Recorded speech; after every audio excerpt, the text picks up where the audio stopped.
bland looking, right? Pretty white. There's just text, no images. That's how I roll, right? All right. That's fine. All right. So good evening, everyone. My name's Adrian Mudzwiti. So I'm a developer slash DevOps engineer with a focus on serverless technologies at BUI. And I've been at BUI for, almost 5 years, I guess. A few months from now, it'll be 5 years since I joined BUI. As a self-taught developer, my passion for Azure Functions and serverless in general is like Harry Potter's dedication to magic, right? Serverless is my invisibility cloak in the tech world, allowing me to focus on crafting code without the hassle of managing servers. By show of hands, who here enjoys managing servers?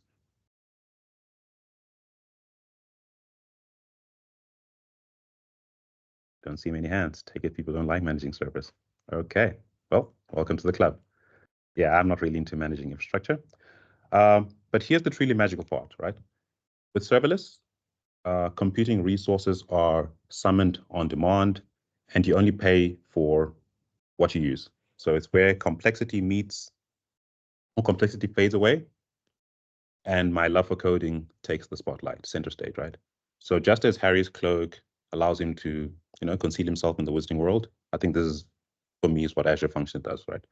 So tonight, join me on this journey into the fascinating realm of serverless computing with Azure Functions, where your code can perform feats beyond imagination.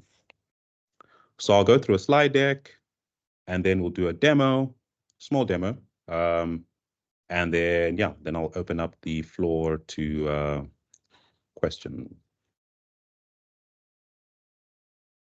All right, seems like my Teams has disappeared. Just a second. There we go. Let's turn off my camera. All right. So Azure Functions. What is Azure Functions? Well, the short and simple edition is that essentially it's an event-driven serverless compute platform. That's a mouthful, right? And a bit bland, like my first few slides that you've seen, right? So it's not really much of a definition. So I'd like everyone to close their eyes, right? So this is a safe space. Nothing will happen to you. And I want you to imagine you have a magical box in the cloud that can do things for you automatically whenever you ask it to, without having to worry about the inner workings. That's essentially what Azure Functions is, right? This is a magical box. It's powered by snippets of code that you write and you deploy to Azure. And then these snippets of code can be triggered to run whenever a certain event occurs. That's the concept of Azure Functions. In terms of languages, the languages that are supported by Azure Functions include Python, JavaScript, TypeScript, C#, Java. If you're into PowerShell, PowerShell is also supported. So you've heard me mention triggers, right? Or triggered in the beginning. So this is essentially what causes a function to run. So this defines how a function is invoked, or another fancy way of saying being called. And then a function has to have exactly one trigger. Without a trigger, you don't have a function.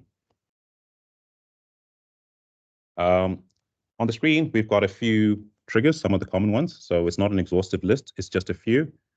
One at the top is HTTP trigger. So this type of trigger allows you to invoke a function with an HTTP request, right? So you can think of this as an incoming webhook that if you perform a get method on this API endpoint or this function endpoint, you'll get a response, provided you provide it with a request. Then we've got timer triggers. These ones allow you to schedule when your code needs to execute. So an example of this would be, let's say you have some transactional data that you get in a CSV file by making an API call, but it's something that you need to gather every Friday at 9 a.m., do something with that text or CSV, and then export it. So an example would be, you've got the CSV data, you're going to filter. So let's say you're a Python developer, you most likely would use the pandas library and then you can manipulate that CSV and filter certain rows. And based on your code that you've written within the function, you can now create a new export containing the filtered out results, and then you can export that to blob storage, and you can maybe send a Teams message with a link to the blob that you've just created. So that's an example of that one. Blob trigger. So this one allows you to run code whenever a new or updated blob is detected. So if you're using an Azure storage account and you've got blobs, so just think of blobs. They could be anything from an image. It could be a document. It's basically unstructured data. It could be a PDF. So you could create or enable the detection of when these changes occur in this storage account that blobs are added, do something. So again, if you have a file that's uploaded there, what would you like to do? You can process the data, you can send it somewhere, you can create an alert. Cosmos DB. So Cosmos DB is also part of the serverless realm. So this is your NoSQL databases. It's also serverless, nothing really to manage. And an example for this would be, I actually did this for another platform, but I won't give that shine right now. So let's say, for example, you've got a website that's got an RSS feed. So let's say maybe you, for whatever reason, you've decided to go with WordPress, and you don't feel like you can get a plugin that can maybe every time you create a new blog post, let's say that there isn't a plugin that allows you without paying, that allows you to actually, send a link off that to Twitter or Facebook, any social media platforms.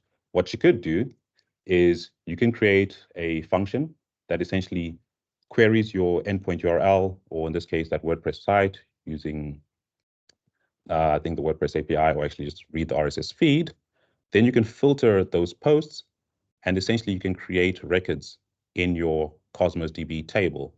And then using the Cosmos DB trigger, what would happen is whenever a new post is detected, which will be the link of the post, the title, you can essentially call another function that basically interacts with either Facebook or Twitter and creates a social post, including the title of the post and the URL. So that means that you can minimize the task of manually having to update your social media whenever your website content is updated, as an example. Then we also have event grid trigger. Okay, we're almost halfway with the slides before we get to the interesting portion, which is the demo. But I'm just planting these so that you get a rough idea when I walk through them in the actual demo itself. So when it comes to securing your functions, Azure Functions has what's called authorization levels. There's 3 of them, and those are function, anonymous, and admin. So you can think of these like API keys, right? Provided you append your URL endpoint with API key, you'll be able to interact with that endpoint. So function is probably the most commonly used. So you'd use that where if you don't provide that key at the end of your URL, your request is not honored. It's basically discarded, right? It's almost like you need to enter a house. If you don't have the key, you're unwelcome. Then with anonymous, so you could use this, for example, where you want to open this up to the world. So as long as anyone's got the URL, they can interact with the endpoint. And then admin is rarely used, and it's not something you'd use for third-party companies. Something you'd use internally. All right, so when it comes to building and deploying Azure Functions, we've reached the first graphic. It took me a lot of effort and time to make this. This is what essentially happens, right? You write your code in a program language of choice that's supported. So again, Python, JavaScript, TypeScript, C#, right? Then you deploy to Azure Functions. And then what will happen is essentially your function or the function app is waiting for an event. So this way, come back to triggers. It's waiting for an event to occur for it to take action. And then your code essentially is executed in response to those events. Demo time. So I'm just going to stop sharing, and then I'm going to open VS Code, and I'm going to take you through the process from start to finish. So we're going to continue with the Harry Potter theme. And for those that have read the book, or you perhaps maybe watched the movies, you're familiar with the sorting hat. So those not familiar with Hogwarts, Hogwarts essentially has like 4 schools. So think of it like a boarding school, and they put on this old dinky looking hat on top of your head, and it's able to gauge your persona, your character, and based on attributes that you have or possess, it dictates which house you're most likely a fit for. So we're going to do something simple so that everyone can follow along or at least understand what's happening. So the first thing that I've done is I've created an empty directory. So if you're in a Windows world, I've just created an empty folder. So if I type in ls, nothing's displayed. So we're just going to clear the screen. All right. And to get started, you will need an IDE. So I suggest that people use VS Code. You'll also need Azure Core Function tools installed, and you'll also need the Azure Functions extension. So if I select extensions here, and we just search for Azure Functions, click refresh. This is the extension you'll need. And if you go through the documentation, it also lists that you'll need the core function tools. All right, so what that'll allow you to do is to build and develop Azure Functions locally on your machine. You'll also need an Azure subscription that's active. So there's feedback there. Okay. All right, so we've created a new project. There's nothing here. Everyone can see under Explorer. There's no files, right? So to get started, what you do is you would open the command palette. So if you're on Mac, it's Command-Shift-P, or if you're on Windows, it's Control-Shift-P. And then, hold on, I've got the Teams sharing screen on this dead center to go away. So what you do is you'd search for Azure Functions Create New Project. So I've recently used this, but if you don't, just type in Azure. So Azure Functions Create New Project. So what this does is essentially it's a wizard that will take you through the process of creating the new project. So let's click that there. So you'll get asked, where do you want to essentially create your files, right? We're already in the directory azfunc_demo, so there's no need to change anything, so we can select it as is. And then you're prompted to choose a programming language. So these are the ones that are supported. So we're going to select Python. Then we're going to select the V2 model. So this one, I believe, has to do with decorators. So if you select V2, and then you'll need to choose a Python interpreter for the environment. So I think Azure Functions, I'm not sure if it supports Python 3.12 yet. So we'll just use Python 3.11 to create the virtual environment. So we'll select 3.11. And then we need to select a template. So this is where you'll see the triggers that I mentioned earlier on. So in this case, we're going to choose HTTP trigger because we want ours to respond to requests that are received. So select that. Then you'll need to give the function a name. So since we're going on with the Harry Potter theme, we can call this one sorting hat. Underscore trigger, hopefully spelled everything correct. Hit enter, and then we're asked for the authorization levels, right? So again, if you want this to be only accessible provided someone has got the key, you'd select function, which we're going to do. We'll select function. Then essentially our project is created. So that wizard now populates files. So on the left-hand side, you'll see there are a few files that get populated that should allow us to start getting started with the Azure Functions.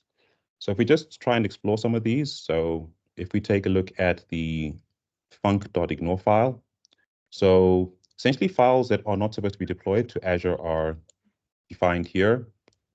And then if you're using source control, those familiar with Git, you can omit certain files from being tracked by Git in the git ignore file. The most important file is this one here, which is the function_app.py file.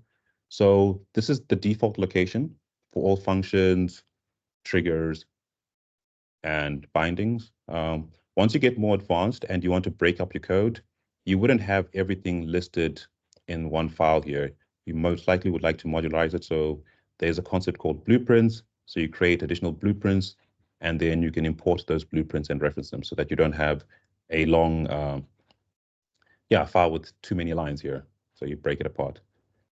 We also have the host.json file. So this is where configuration settings or options are stored. This file and the one below, they do not get sent to Azure. They stay locally in your machine. Then we've got the local settings. So this is where you would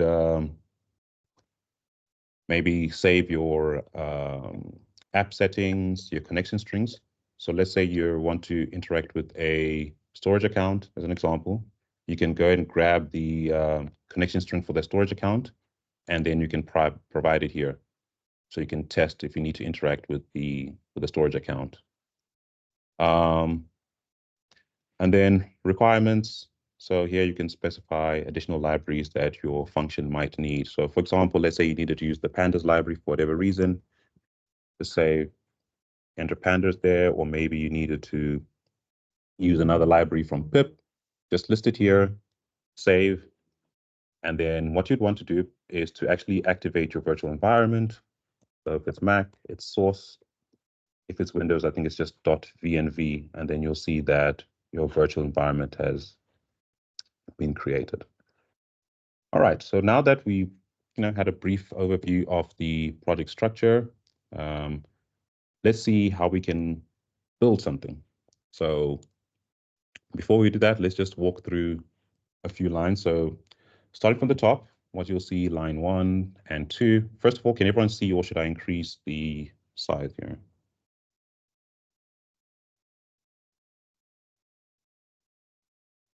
It's too small, too big, perfect? I think it's fine. Sure, awesome stuff. Right, so you'll see that we've got a couple of imports here, right? So these allow us a function to access additional models, right?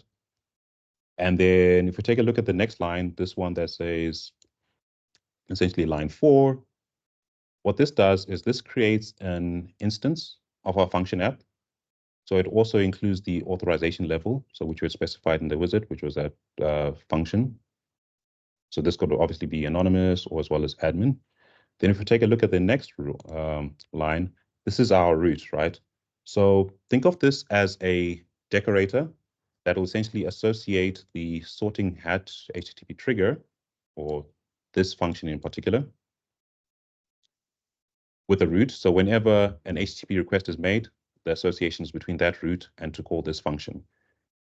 And what actually happens is that when the function is executed, right, so we're providing an HTTP request, we actually provide or return a response. So that's why you see func.http response.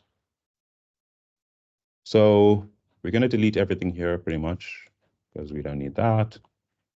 And we're going to create our super basic sorting hat, right? So in this case, we want to, use the random library from Python, or random module. So the first thing I'll do is I'll type in import random. Right. So within this function itself, let's create a list of those Hogwarts houses, right?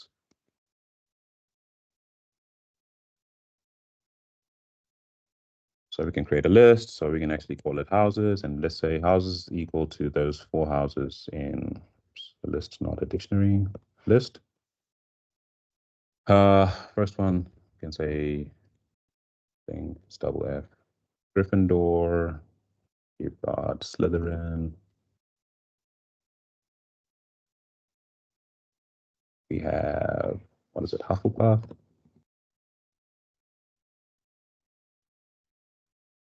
And the last one we have is Ravenclaw. So those are the 4 houses at Hogwarts. So what I'd like to do now is we want to choose a random house from this list. So we're going to use the random library and use the choice method. So we can say house is equal to random dot choice. And then in parameters here, we're going to provide houses. So that will bring exactly one. We can also use logging to actually display to us in our log what the house that was generated is. So let's just put the logging house. So instead of using print, we'll use logging. Right. So let's say because we're keeping it simple, let's say we just want our user to provide essentially one single parameter. In this case, we can call it name, right? So we'll use request dot params dot get, and then this one we'll call it name. So we're going to ask the user for a name. So right. So if the name is provided in the URL, in the parameter, we want to return an HTTP response. So to do that, we can actually type in return, and then we're going to use func.http response communities response, right? And let's create an F string. So let's say here, the first thing it's going to output or return in the response is it's going to return the name that you provided. Let's just make this well, not interact, let's make it seem somewhat interesting. So we're going to type a message here.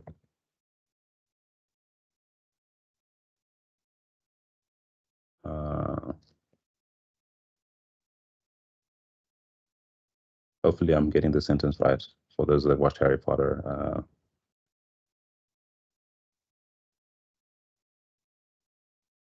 And then you say better be dot, and then we're going to provide the house here. Else, what we could do is we can return another response. So same as above, HTTP response. And then we can say he or she who must not be named, and then say, I'm sorry, Hogwarts has no place for students, no name, no names. All right. So we're going to hit save. So essentially, we've got a simple function just to make sure that everyone can follow along. And to get started, we're going to type in func host start. Right, so we're going to run it locally. Func host start. Essentially, what we're going to get is we're going to get an endpoint that we can actually interact with. So there's two ways you can do this, or a couple of ways. You can open a web browser, and then you can paste this in the web browser. But if you're like me and you don't really like switching screens, you can actually use a client. So let's see if we can find it. So you can use Postman or you can use Thunder Client. It's up to you. And then I'm going to click new request. And then we're just going to copy this URL. And then we are going to paste this here. So since our function requests or responds to a GET request, I'm going to click send. And then what you can see is that we didn't provide any parameters. So we didn't provide a name, but we still got a 200. So then it returns the response, he or she must not be named. I'm sorry, Hogwarts has no place for students and their names. However, if, for example, we do provide a parameter, in this case, name, so we say name is equal, and then if I put my name as example, Adrian, or let's use the Harry Potter characters, let's say Hermione, right? We click send. It generates a response. Oh, so there's our name that we grabbed or got from the URL, and then a little bit of text, and better be Hufflepuff. So this is a super, super simple way to get started with just Azure Functions itself. There's obviously many different types of triggers, and based on the trigger you choose, you can do additional things. But to keep everything simple, we've gone for something simple, right? So the next question is, let's say we've done our tests, we've written our code, kind of works. We now want to push this up to Azure. To do that, we actually need to first be authenticated against Azure. So if I open the Azure extension here from the activity bar, got 2 subscriptions because I'm that awesome. And then we're going to select function app. You'll see currently if I drop this down, there's no function apps in this subscription deployed. So what we could do is you can right click and then you click. So there's 2 options, create function app in Azure, and then the other one is advanced. So when you specify advanced, you actually have to provide the resource group name, the location, the name of the application insights. But if you just want to get started quickly, you can actually just use the first option, which is what we're going to do today, right? And then you need to provide a globally unique name, right?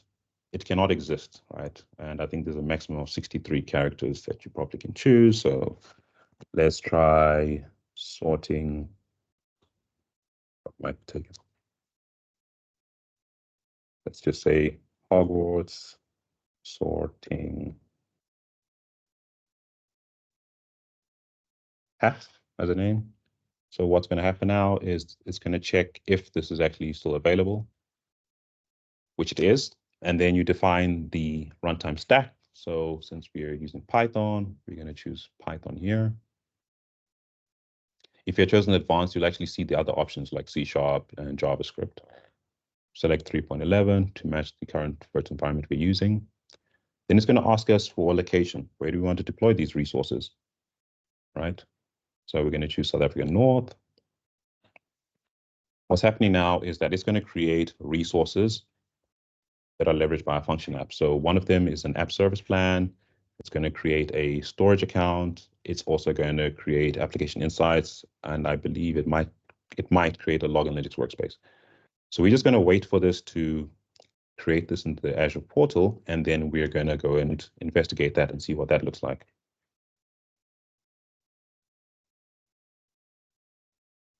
So I think the last time I did this, it probably took 45 seconds. I don't recall.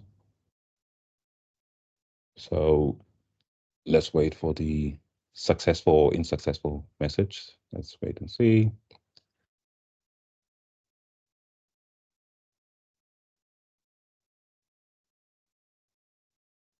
Hi, Albert, you have a question there? Yeah, just a quick one to confirm.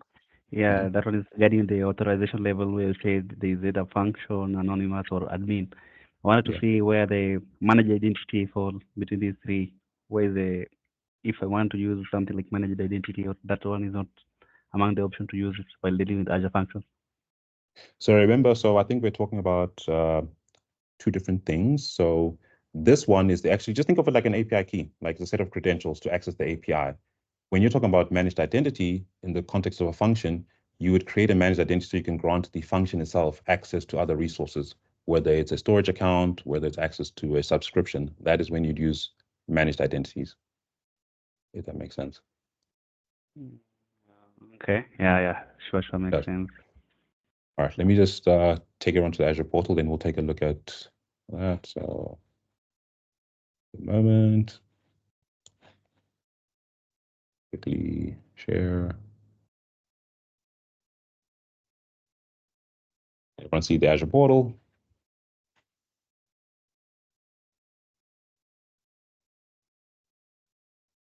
All right, so we're just going to quickly hit refresh here. And what we'll see here is that a resource group has been created using the name of the function we specified. And you'll see that an app service plan is created.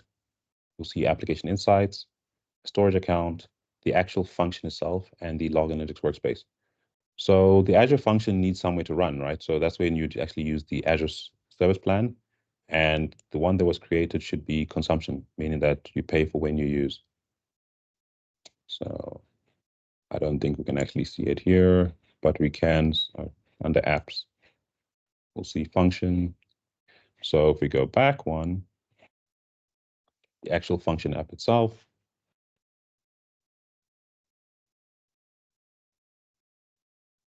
here you'll see that we don't have any functions deployed. So we haven't yet pushed, we've just set up the infrastructure per se that's gonna run and support our actual Azure function.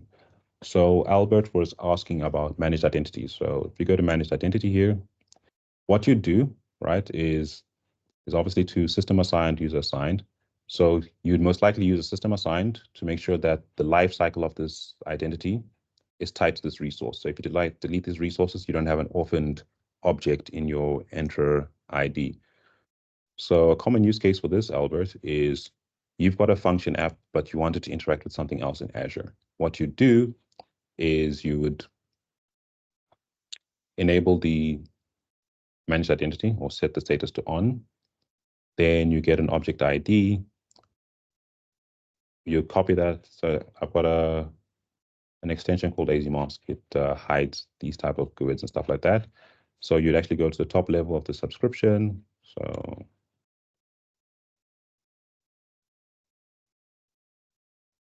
and then if you go to IAM and you wanted to grant this function app access to do something in Azure, you get a role assignment. So if you wanted to read resources, essentially you just select read. Or maybe let's say you had a storage account and you wanted to grant it access to interact with the storage account. Let's look for those type of roles. Storage here. So let's say storage account contributor. You'd select it. Next. Then you select members, and then you obviously paste that that identity. This does sometimes take a few moments, but once it's saved, you'd select it, click select, and then essentially whenever your function runs and provides the necessary permissions, it'll be able to interact with Azure. I hope that answers that question, Albert. Yeah, it does. Thank you. Awesome. All right, so we're going to go back to Visual Studio Code. So we're going to stop sharing and share again. Sharing. Let's quickly see. Sharing. Let's see. This is what happens when you use multiple screens. Okay, just a second. Let's try that again.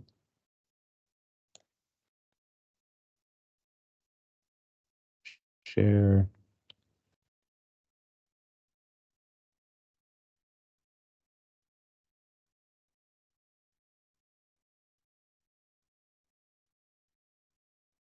All right, we're back to VS Code. All right, so we've actually essentially got our resources ready to receive our function app, our custom code, the snippet of code that we've written. So what we could do now is under the workspace, so you'll see this section here, we actually have an Azure Functions icon, so you can click it. So first of all, it might not show you, so you might have to hover, click it, and then you can say, or click or select rather, deploy to function app. So what you're going to get asked through the wizard is that's going to ask you which subscription do you want to use. So we've already created our resources in this page subscription. That is the name of the function app that we created early on. So we'll select that. And then it's giving us an indication that it's especially going to overwrite whatever is there. So one thing to note when it comes to Azure Functions, whenever you deploy, it always creates a zip of a few files to upload to Azure. And whatever is there will get overwritten. So if you're not in the habit of using source control, start using it so it can make it easier for you to revert changes. All right, so let's see. So it's currently deploying. So it's created the zip, and then it's going to upload that zip to the function app. So if you take a look at the Explorer on the left-hand side, or the resources view, you see that it's currently deploying. Got a spinning circle, or you can look at the bottom, giving you the different stages it's going through.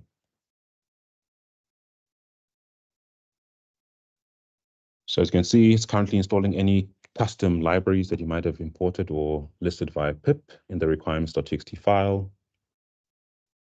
And essentially it should be halfway there.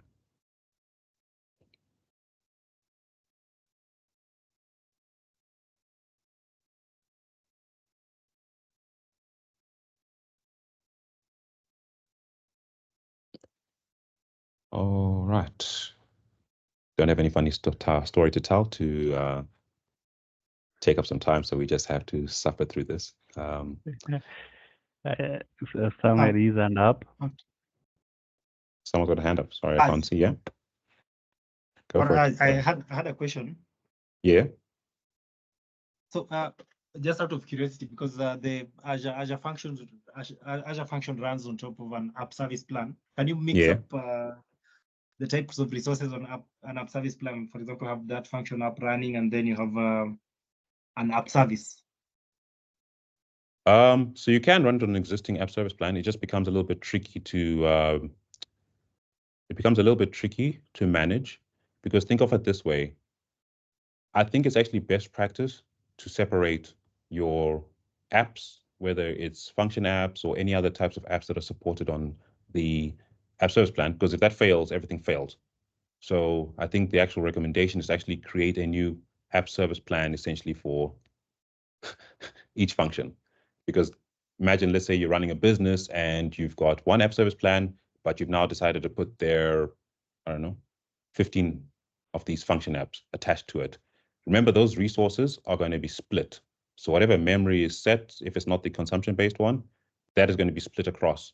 So if you start having functions or individual apps that are running there that consume more memory than others, you're going to start seeing degraded performance in your other function apps or your apps. Hopefully I answered the question. Okay. Yeah. All right. Yeah. So we're going to go back to the Azure portal. Let's quickly see.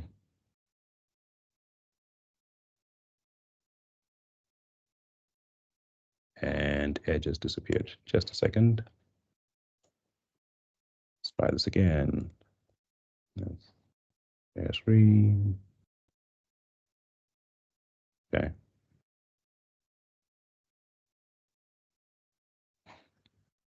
Here we are. So we're going to take a look at the Azure portal. We're going to navigate back to resource groups and navigate back to our resource group, the actual function app. So you're asking about this app service plan. Yeah, try and separate these things out, because again, putting all your eggs in one basket, especially if there's a lot of functions or other apps that run on the app service plan, if this fails, everything fails. If one app or function app is consuming a lot of resources, there's going to be there's going to be degraded performance on everything else. So rather create individual, and also makes it easy in terms of handling the life cycle of that app service plan and its associated apps and function apps. So if we select function app, you'll see that we've got a single HTTP trigger-based function, which is the one we created in the Azure portal. It's running on Linux. And this is the SKU here, which should be the consumption plan. So you're only charged when the function executes or is invoked, and maybe a little bit for the storage account. So on the main overview page, we are going to navigate to code and test under developer. So on this page, if your function's ever been called or invoked, you'll see a graph indicating the total number of executions. If it was a successful count or execution, you also see that listed. Anything that's failed, so maybe you send through a malformed payload, it would list here. If it's A-OK, green, or the 200 from the 200 range, so 200 to 299, generally that is classified as successful, as well as your different types of errors, so the 400 series and your 500 series. So if we navigate to code and test under developer, you can actually see the function app that we wrote earlier on has actually been deployed here. And one thing to note, whenever you're using the Azure portal to deploy, it's never a good idea. What you want to do is use an IDE so that you can check in your code to source control And then whatever changes you make it through the IDE and prevent this being changed. So that's exactly the same code we were working on early on. I think there's a lot of feedback from someone. So it's the exact same code we wrote earlier on. What you'll see here is if we click get function URL, here are the different types of keys. So if you actually take a look at the URL and without leaving Edge, you'll see that we are providing this code at the end. So if I cut this off and I just send that, this request shouldn't be honored. It should return something. You see, error 401, which normally should be what? Invalid or unauthorized, one of the two. However, if we do provide that code at the end, because we didn't provide a query string or additional parameter, it gave us second option. But if we were to append this, this should be an ampersand, right? And say name equals, let's go for Ron Weasley, Ron. There we've got that is passed through, and well, he's always going to rip Gryffindor, right? So we've executed this function, or we've called invoked it a couple of times. If we go to overview, I think we're a little bit too quick. It might take a few moments to actually indicate. So I'll just try and refresh. All right, we're too quick. All right, so you can also integrate Azure Functions with other services. So using bindings or inputs. So common bindings would be like maybe a database. So you can connect that. And then what that binding does, essentially, it makes it easier for you to create solutions that interact with those databases without you having to write some super complicated code, or perhaps maybe leveraging the different SDKs that Azure provides. If we take a look at Monitor, there's two tabs here. I think one is logs and one is invocations. So you can see by the banner, this actually can take like 5 minutes to display. But whenever your function is called or invoked, you'll see the timestamp. You'll see exactly whether it was successful or not. You'll see the error count. And then if you open logs, this allows you to actually do some sort of like real-time streaming. So let's say this is connected because it's connected to Application Insights. If we try and change this, let's go and use Harry this time. Harry Potter. And if we're quick enough and go to the previous tab, we should see that our function should be called, and it should list the function running, unless we're too quick.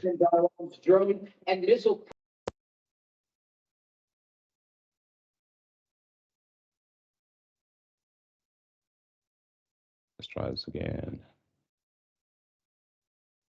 Okay, just keep clicking, refresh. Let's see if, there we go. So you'll see, because we had to hit refresh a few times, you can actually see information about that. So it's got the timestamp, which should be in UTC, Universal Time Standard, I guess what they call it. So for us in South Africa, that would be essentially 2 hours prior, which should mean that in Kenya, it should be 3 hours ago. That's the timestamp, but it won't show you the actual current time, which for us, for me at least, is like 8:10. It's 2 hours behind for you guys, which is 9:10. It won't show. All right. And that's essentially a short demo of how you can get started with Azure Functions. So there are much more complex situations or solutions that you can build. So unfortunately, the contract I signed at BUI doesn't really allow me to share what we've built, but I can, maybe walk you through what I've built. So we are an Azure Exponential partner. So we've got this platform called Partner Center. And essentially what that Partner Center has, it allows us to manage customers that we resell Azure to. So some of the solutions I've built actually interact with Azure itself or the Partner Center API. And what happens is that I can query data. So whether it's financial transactions, I've created a few functions that go and query, for example, transactional data, do some sort of processing, and then output that into a CSV and we can log it to an ITSM system. So that would be something like Jira Service Desk, ServiceNow, those type of service desks. I've also built another solution that essentially is used for fraud detection. So Microsoft, they provide partners with essentially a solution or where they can send events to. But what you need to do is you need to register what's called an incoming webhook. And then whenever a fraudulent activity takes place in a customer's environment, so whether it's been compromised, breached, or whatever the case may be, Microsoft will send that through to the endpoint. So I've had a solution where I built that essentially waits to receive that payload. It verifies the headers from the file. It then invoke or basically makes another API call back to Partner Center, grab some data in terms of the customer, what the event type was, whether it was crypto mining, whatever it was, and then logs that as a ticket. So that's another example of solution I've also built. So yeah, ladies, gentlemen, that is all I can show. I think in the future we might have something more complicated where we'll leverage other tools or other services. So we'll use an Azure function with Cosmos DB or an Azure function and storage account, and then we can take you through. But I think today's was more or less about this is what you can do with Azure Functions. Here's a small, simple demo. And yeah, any questions? Go for it, Eric. Okay, thank you first of all for the presentation. I think it's been a very nice one. And I think I have basically two questions. The first one would be, let's say I wanted to store maybe some info using the API call into a database. Would the solution be, would Azure also provide the database that you're storing the information? And so you'd have, okay, so what type of information we're talking about? We're talking about just normal records like CSV type, or we're talking about you want to save it to a database itself, or was it, how is the data? What's the format that's coming? I want to actually save the data into a database. Into a database? Yes. All right, so let's quickly see if we can share. So assuming you've got a, I guess, MySQL DB that's connected, what you could do is there's a couple of methods. You could actually use like connection strings. So I think you might save it under environment variables, connection strings. So you provide the connection string for the database itself here. And then in your code, you actually call, but you're gonna have to write your own code. Essentially that goes and reads and writes to that database, to MySQL or MongoDB or whatever it is. Alternatively, you should be able to use bindings, which should make it easier for you to actually interact. I don't know if this will allow us to add, since we've done everything through the now through the portal. But what you can look at, since we are in Edge, is bindings, Azure Functions. I don't know why it's defaulting to Bing. Let's quickly just use Google. Let's try this again. So I think where the article is, this one here, if I'm not mistaken. Obviously, determine your programming language, but let's see. Let's see if they have one. So we're talking about Azure SQL. Samples. So Microsoft does always provide samples, which makes it easier, provided it works. But it's a matter of trying to see how that works. So I think what this one does is it actually gets products it doesn't write. So let's, oh, this thing will not disappear. How do we, there we go. That's the,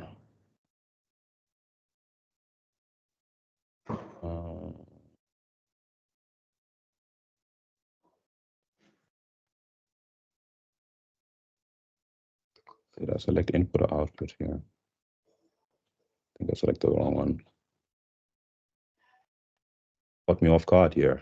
Let's quickly see. Where is my output? I think it should be. So likely you want to write those records essentially to a table. So within the function.json file, I think you should be able to specify the name of the table itself and the direction, because it's going out, you're writing.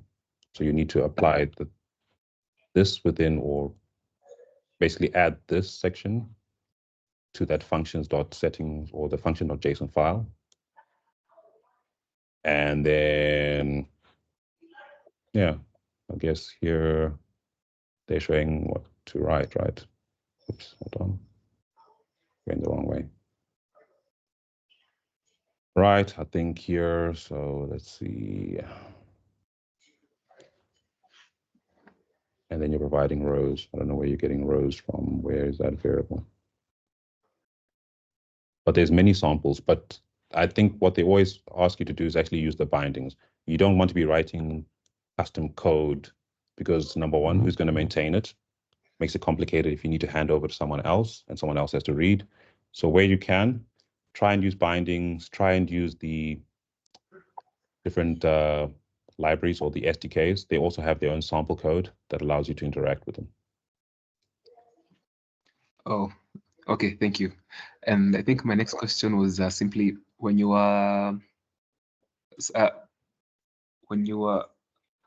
publishing your simple app, I think you mentioned something that you something of paying per request, but then I've seen you been able to reach your endpoint multiple times without having to pay anything. Maybe I was confused a bit by the info you gave. So remember, with Microsoft, you don't get billed on the day, right? This is all going to be stored, and then you're going to get invoiced at the end of the month or whatever the billing period is. So you won't see the actual data, even if we go to cost management. So if I share again, share the window. If I actually go to the subscription and I go to cost analysis, there is a delay. It's not instant. The actual cost data you see here is not going to be real time. There is a delay, and I really run anything. Oh, look there, 0.1 cents. But essentially, I'd have to check this after, I don't know, a few hours, 3 to 4 hours, and then you can gauge how much I spent. But it's fairly cheap. It's not crazy amounts. But also remember, when it comes to these function apps, you don't want anything that's long running, right? Essentially, it must be code that must be able to execute, I think, in about 15 or 20 minutes. Once something your code needs to run longer than that, you need to start looking at different ways of either invoking other functions by chaining or using durable functions, or maybe adjusting your code, start maybe using parallel processing. So that instead of running one task you just create batches and then you do stuff in batches. So there's a whole lot of other complexities that come with that. But also you can always call another function. So you can break it up, have one function app that gets data, that, calls another function app that processes that data, that calls another function app that goes and receives that data, does something else, saves it. So there's many different ways you can, play around with functions. But again, if whatever you're doing is not short running, it is not going to be a good idea for you to run it in a function app. You need to start looking at another solution. So not everything can work in the context of a function app. But let's say, for example, you had a DB that you've got, it's got some data, but then you've got data that you want to share internally within your company. You could actually create an API endpoint that exposes that database. Obviously, you'll provide a key and you can put it behind API management, so you can add an additional layer of protection and provide a key. And essentially that function will basically run a SQL query, and then you can provide it to your teammates so that you don't have to give them direct access to the DB, but they can actually interact with it using a REST API endpoint, if that makes sense. So that's another use case that you could use Azure Functions for. Oh, okay, thank you. Again, thank you. Your explanations are very well explained. Thank you, Eric. Much appreciated. With another hand. Samson, you don't want us to go and watch the Champions League. What's happening here? Ask your question. For the Champions League. So yeah, given that Azure Functions, we are thinking about triggers. So everything you do has to have a trigger. So let's say you're building some complex logic, and that trigger will take some time before maybe that function comes up. So are there some strategies you can weave into a solution to just reduce that sort of, because we can take it as though the function is idle, and then now to bring it up, there's that lag that is there, right? Yeah, you're talking about, I think it should be cold starts, right? Just because you invoke a function doesn't mean it's up and running. There are ways, but like anything in life, the more you want something, the more you have to pay. So there are different types of functions essentially that will be configured in a pre-warmed manner. And I think you can use like the Azure Functions premium plan. But the price is so crazy that if you're only executing or your function's only being called 4 times a month, do you really want to be paying crazy amounts of money? So there's a way. It just costs a lot. It depends how deep your pockets are. But if you're prepared to, suffer with the delay, to warm up the actual function and then process or respond to that trigger, it will take some time. But for me, it's the solutions we built at BUI, I would say it's negligible. We're not dealing with hospitals here. We're not dealing with people's lives, right? So it's not a matter of, 30 seconds is going to make or break or cost someone their life. It's not that. But if you're going to be in that environment, then yeah, you obviously going to want to make sure that that is handled differently. Does that answer your question, Samsung? Right. Yeah, perfect. Yeah, but also Samsung, I think a lot of people do this. You fall in love with the technology and then you try and force everything to work with it, right? It's almost like football, right? If you're a defender, you're a defender. Don't force things that are beyond what skill set you have. So look at it that way. Eric, is that a new or old hand?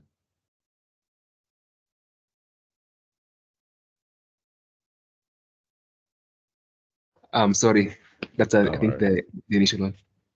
Yeah.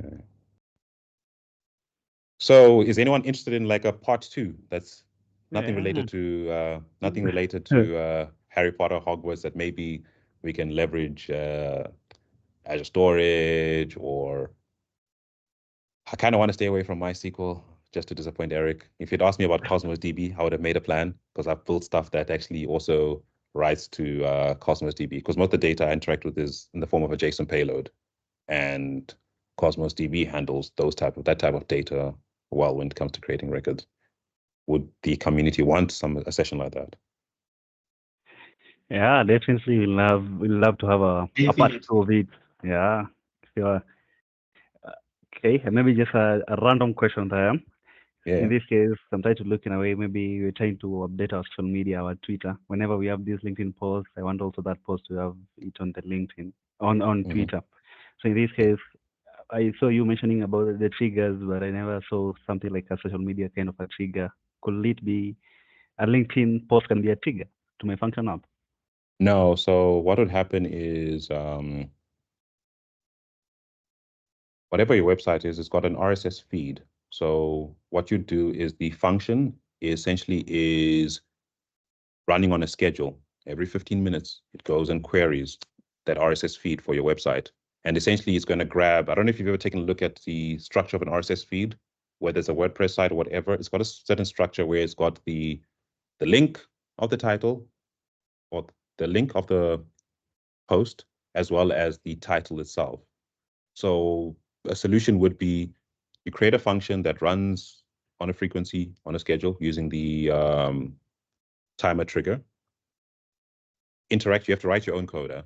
Interact with, or basically hit the endpoint or the address of your website, and then basically go through the data. I think most websites, the RSS feed is like maybe 10 posts or 15 or 20, depending on how it's configured. You're going to grab that, and then you're going to grab certain data out of that payload that you receive. And then what you do is that you go and write that data to Cosmos DB, and then you'd make sure that your code essentially saves only new stuff, so new records, right? And then your Cosmos DB trigger only runs when a new item is created in Cosmos DB. So if something is updated, yeah, I don't think you want to generate a new link, but if it's a new post, what that will do is we'll call another Azure function that essentially iterates through the list that you probably provided with the titles and the URLs, because each of these is going to be an individual record. And then you got to create you need to register an app on LinkedIn, or if it's Facebook or Twitter, you need to go and create a developer account or set up a developer account on those platforms to allow you API or programmatic access to their platforms. Then you're going to be provided normally an API key or client ID, client secret. If it's Twitter, I think they call it a consumer key or something to that effect. And then in your own code, you're going to define your own functions that essentially, once it's received this data, go and post or go and create a post on those platforms. Okay. If you'd want, I probably could build something like that. I've done it on AWS using Lambda and DynamoDB, but the concept remains the same. Yeah. Interesting. Even also before the end of the session, I'll post here your blog link so that people can read your blog. So I read a couple of them and really interesting stuff that you're doing there. Okay, and maybe just before we go and watch Champions League, I see that there's a lot of correlation between Logic App and Function Apps. The fact that both of them try to depend on the triggers, and also they run on a particular time. And then a specific use case that you find that in this case maybe it would be a good way to use a Logic App, and some other case you see, or maybe a case that we combine both of them, the Logic App and the Function Apps. I think Logic apps are more on the what's the phrase? Workflow related, right? They perform steps, but also the barrier to entry is very low, because that's why it's part of the low code node. So you don't need to actually be this developer. You don't need to know how to code. You just need to be able to put steps together, do a few tweaks. There are some limitations, and I think we've even seen it at BUI, where I'll say Logic Apps is very misleading. It's very easy to get started. You start building stuff, and then once it starts expanding and becoming a beast, it becomes harder to make changes.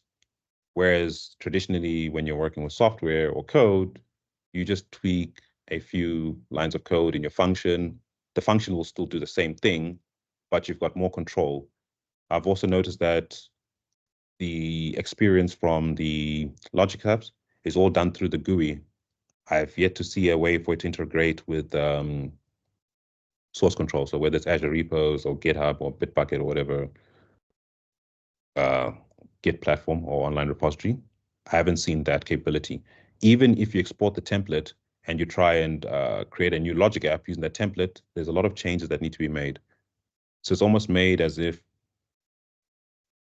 you can do a lot of cool things with Logic apps, but in the long run, once the solution becomes complicated, you might as well just start thinking of writing your own custom code in your programming language of choice. So that's what I've looked at. Yeah, and again, there's more code samples with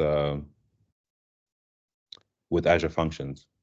Literally, all you have to do, if I share my screen, whenever you want to get started, the easiest thing to do is just type in Azure SDK, whether it's for .NET or for Python. And this is why I don't like using Bing. So if you select here, right, I think towards the bottom, they'll tell you which libraries or the thing. Let's see, or did I skip it?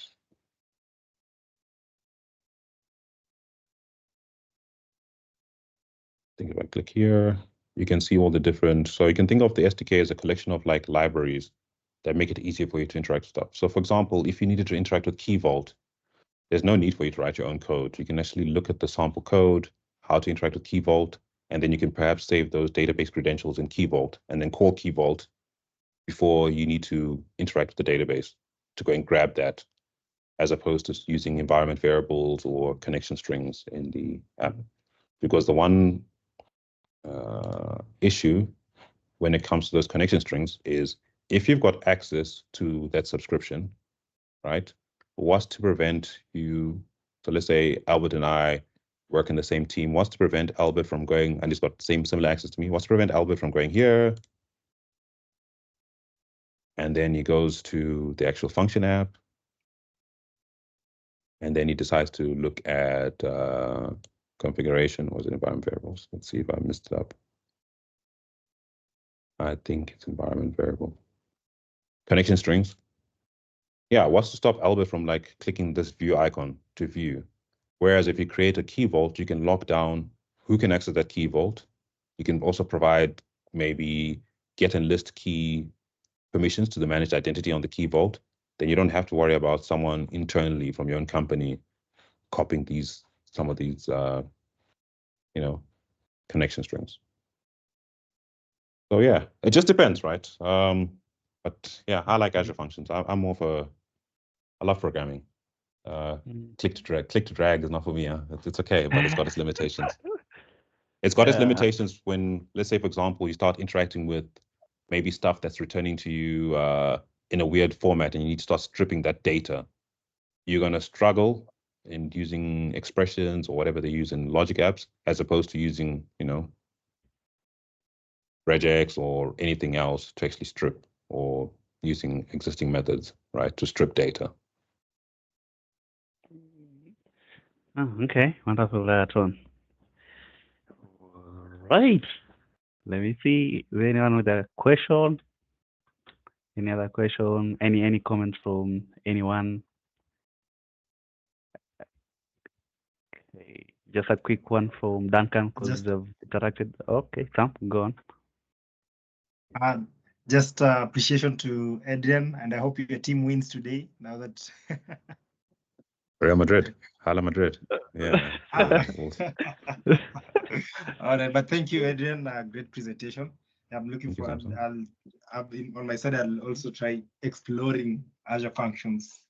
Yeah, get started. It's easy. If I can do it, anyone can do it. Okay.